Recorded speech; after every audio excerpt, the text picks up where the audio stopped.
I'd been skeptical for much of my journey, but no doubt remained. Things were progressing exactly as the Red Sorcerer had described. If the prophecy held true, Magusar and I were damned to slay one another for all eternity. How many times have I felt this ache in my heart? If the prophecy is true, the world will repeat Grimm's eternal recursion. What number am I? Had I not met Red, I'd have lived out my days without ever knowing, without ever doubting. Who can say what ignominious ends my prior lives had met? What good does knowing the true nature of the world do a man who cannot change it? Had I the means to break free of this fate of death and murder? As I made my way to poor, mad Magusar's side, I noticed it. His fearsome aura had suddenly disappeared.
I don't want to die yet.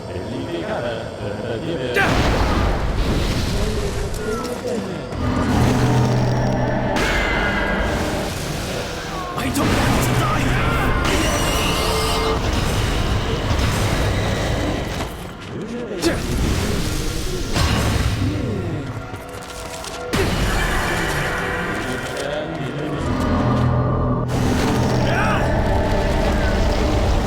I don't want to die yet.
Instead, I saw a familiar sorcerer sitting on a rock.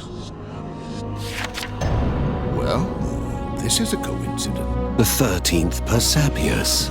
Why had Avalon's master come to such a place? Every corner of the land bore the scars of Magusar's rampage. The world's end drew near, true to Grimm's prediction. Avalon. Sanctuarium. Grimm. It was a summit of all three leaders. Grimm's hierarch, Terwin, had proffered a scheme, a way to disrupt the endless cycle. A blasphemy against the whole of human history. Persepius had refused, but the agents of Grimm advanced their plan just the same. However, their plan required the Ars Magica. The memory of Persepius. In order to get it, they would need to sacrifice him. What triggered this aberration? It was the author's newfound confidence in the future and in fate. An idea that originated in Grimm's prophecy and from Red Hood. The journey with Magusar was meant to end with an eternal bloodbath. It happened a moment before the end, a corruption of the world's recurrence.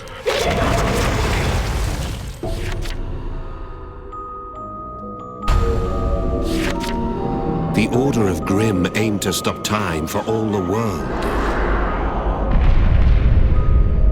If the world never reached its end, the painful cycle could go no further. Terwin had explained her plan to them in full. A familiar tool would play a vital function. The apple shades Red kept. The illusions they bring about are unique. I can say from experience, the feeling is akin to dreaming. Furthermore, she claims they interlink the minds of those under this spell. Years can pass within these dreams in the span of a few of the waking world's hours. Evacuate all of humanity into this state, and the specter of the end is banished. Just one problem remained: how to make the illusion span the globe. The Order sought the answer in the pages of the Ars Magica, an amplifier for illusions. Persepius himself confirmed that such a method did exist, yet his next words were resolute. Fleeing into illusion means the defeat of mankind.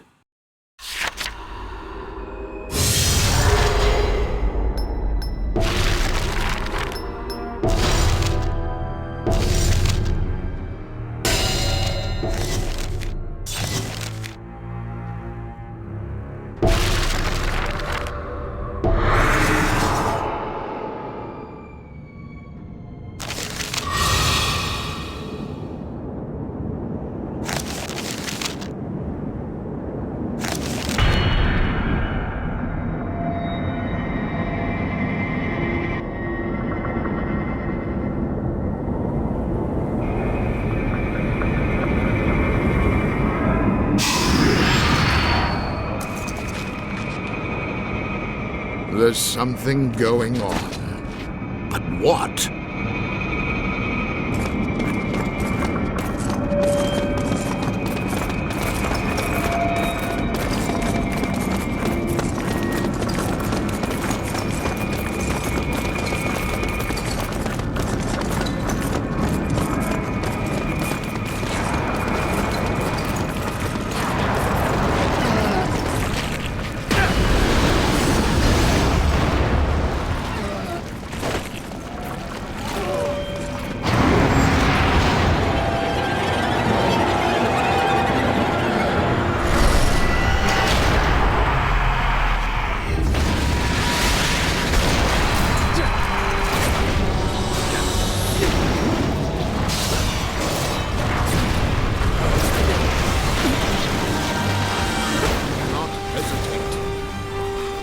Sacrifice it.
Body isn't what it used to be.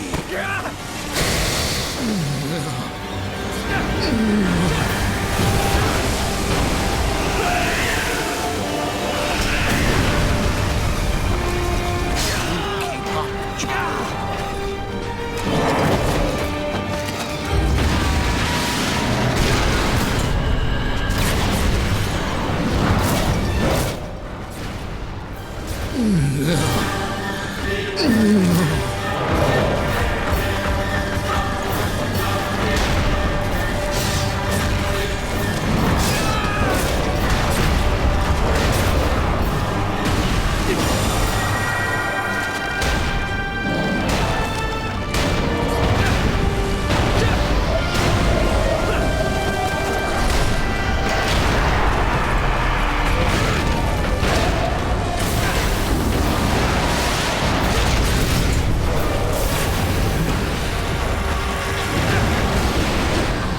Age finally got the better of me.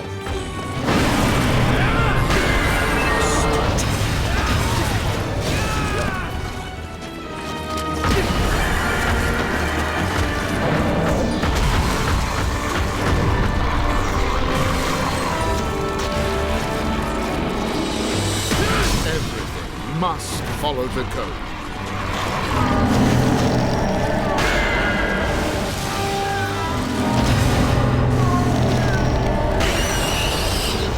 I'm not gonna let old age get to me.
The monster regained human form, a familiar one at that. It was the third Red Hood, Semelia. What was happening? She seemed unreal somehow, and I felt dizzy looking at her. Please, think. This is... With that, the red sorcerer vanished into smoke. Was it just an illusion? It seemed the stuff of dreams. As I looked around, I saw it. There, where Semelia had stood, was a fragmented apple. No.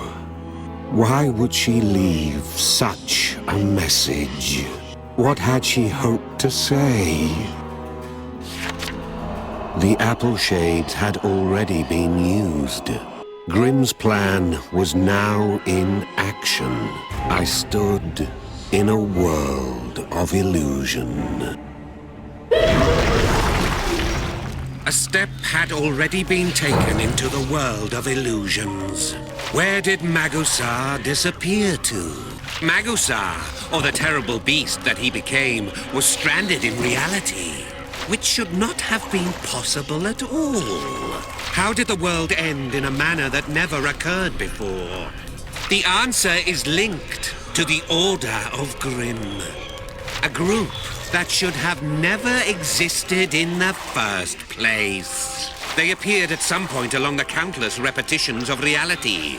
They were an oddity, an aberration.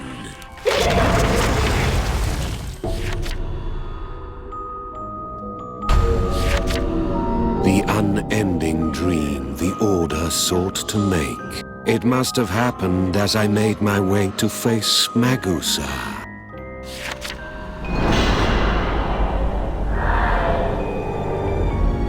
Persapius sat stock still, holding his head and mumbling to himself.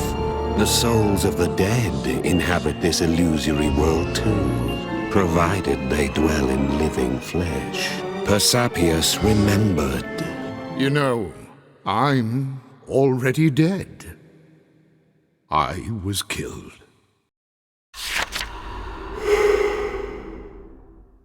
It happened just before this illusion consumed us. He rose against Magusar, bringer of the world's end, but failed and paid the price. Terwin then swept in and sacrificed the old man. He was just a soul now, bound to her right arm.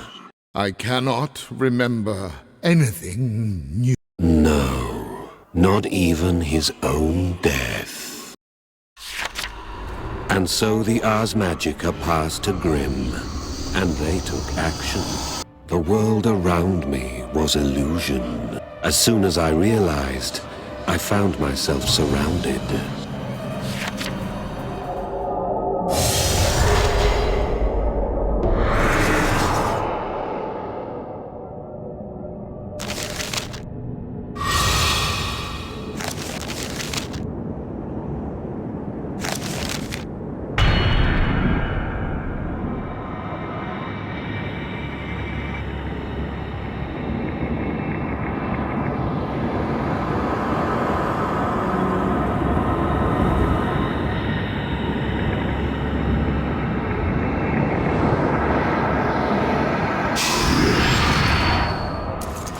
I see. It was too late. So, this is to be our victim.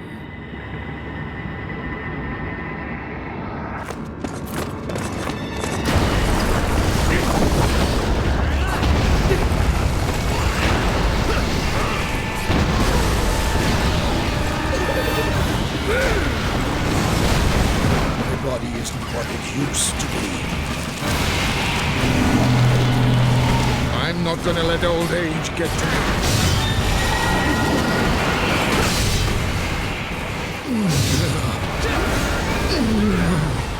You really think you can defeat me? It'll take more than that.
a duty to get our hands dirty.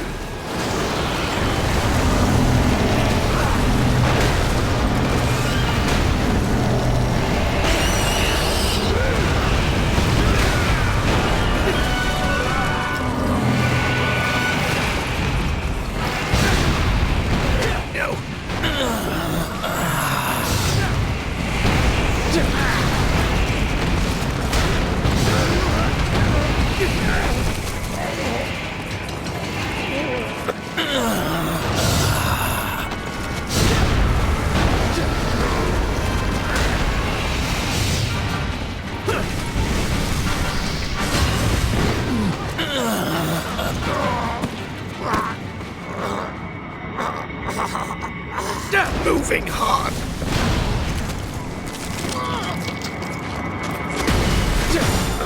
I'm too weak to move. Moving hard.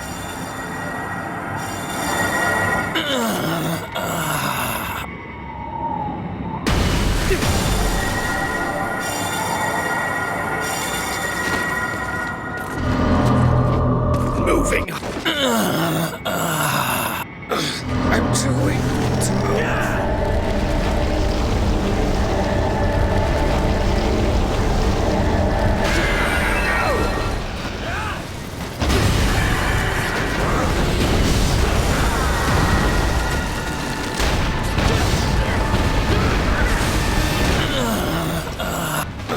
I'm too weak to move.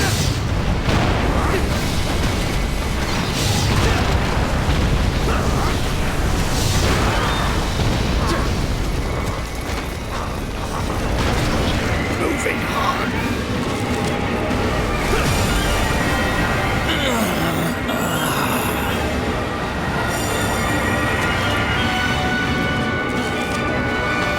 I'm too weak to move.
Voice in my head.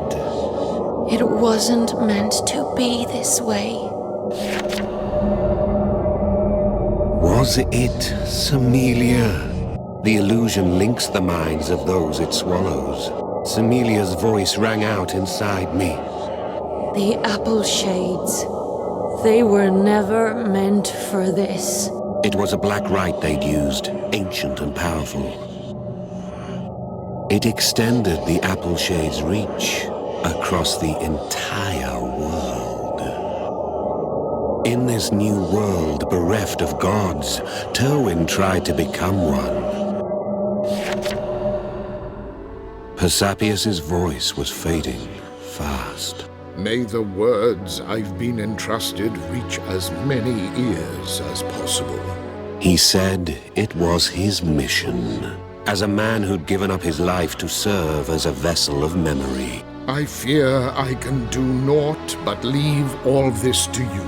He meant to entrust his memories to my own right arm, to offer up the fragment of his soul that remained as sacrifice.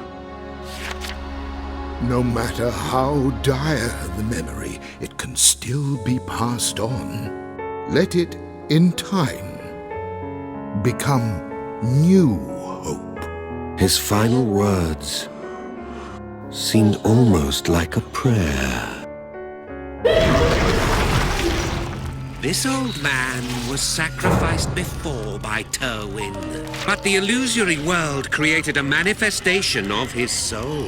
Now it dwells in the author's right arm, the very essence of the man's soul, along with the inherited memories of the Master of Avalon. You were entrusted with a world of knowledge and experience, the depth of which matches the very history of sorcery itself. Over time, the journal's author will face fate and realize what must be done.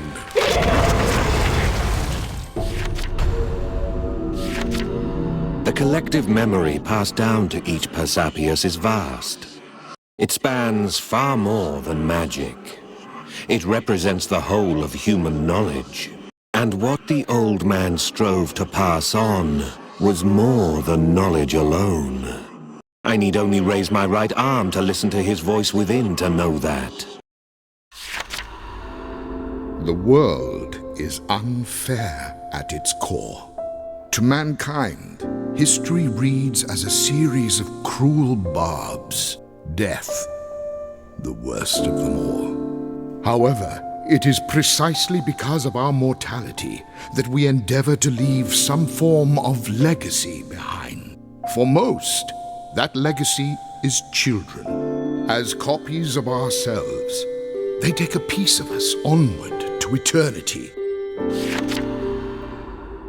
The office of Persapius, too, is charged with leaving a legacy, delivering the wealth of human knowledge to those yet to come. When this cruel world beats you down, turn and look behind you. See the long, unbroken chain of history protected by these men. See that we frail humans have fought tooth and nail to survive this crucible. At times, that trail can stoke the fire of courage in those who come after. The memories of all those with the name of Persapius are more than just a history. They are hope. Taking in this stream of unbroken experience allows a man to see certain things. For each time mankind has cursed the world, we've loved it twice as much in return. That is why we cling to life, living between the earth and sky, why we fight to the end. To gorge ourselves on an easy life of endless dreams is to forget our animal nature. The measure of a human life is not counted in years. It's in what we leave behind in death. We're the same as beasts, desperate to leave offspring. Be it a child, an act, a single word. Some proof, once our days have ended, that we were here. Some trail. For the trail of one man's life is another's beacon of hope. Let hope remain after each of us has left, to survive beyond. And as long as it endures, man's history will continue. The trail of one man's life. The memories written within me are exactly that. Heirlooms of the lives once lived. That is why I am here, to tell their story. So, what do you make of this?